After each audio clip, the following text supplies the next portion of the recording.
Okay, in this video we're going to talk about what do you do when you've got a function y equals f of x and it's had a horizontal translation and a vertical translation applied to it.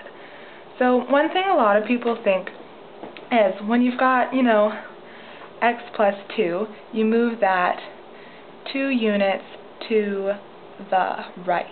Not to the right, the other one, to the left.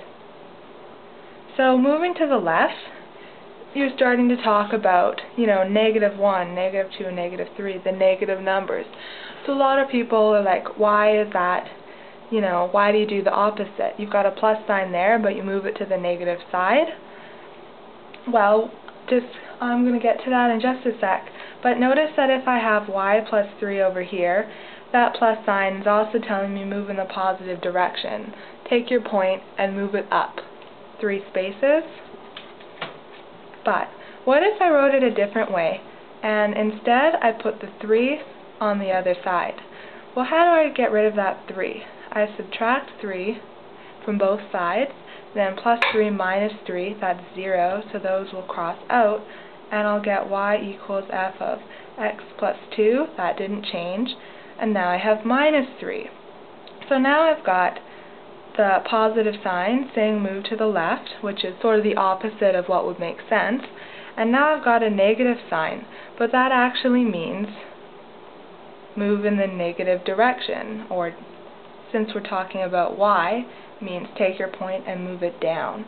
So a lot of people say, why do you do the opposite with that sign, but you do what it says for that sign? If that was a positive, we would move it up. It's because this form comes from the form up here, y equals x plus 3 equals f of x plus 2. And in those cases, you could do the opposite. So if you see a function like this, and it's really hard for you to remember, is it x that I do what it says, or is it x that I do the opposite? Why do I do what it says, or do I do the opposite?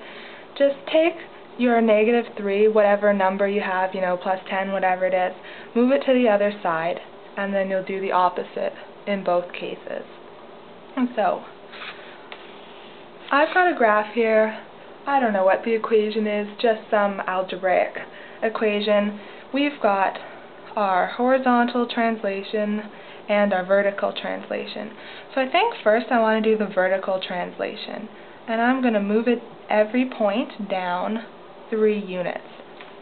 So let me switch to my orange pen, and I'm going to just go through point by point, move them down 3 units, like it says in our equation. So I've got that point is at 1, so I'm going to move it down 3 units. Down there. This point, move it down 3 units. This point, move it down 3. That point, move it down 1, 2, 3. And this point was at, I think I meant to put that one at 2. Yeah, so move it down 1, 2, 3 units, and then connect the dots, and it's exactly the same thing I started with, but the whole graph has been moved down 3 units. And so when you're doing these vertical and horizontal translations, I think the best way to do it, the least confusing way, is to do one at a time. So we just did our vertical translation, so now we're going to worry about the horizontal translation. So I'm still going to be working from this grid that we just made. So we did that one, not a grid, what am I trying to say? Graph, function, I'm not really sure. And so, we've dealt with our -3, now let's deal with our x plus 2. So x plus 2, we're going to move it to the left. So this point is now going to be 2 units over here.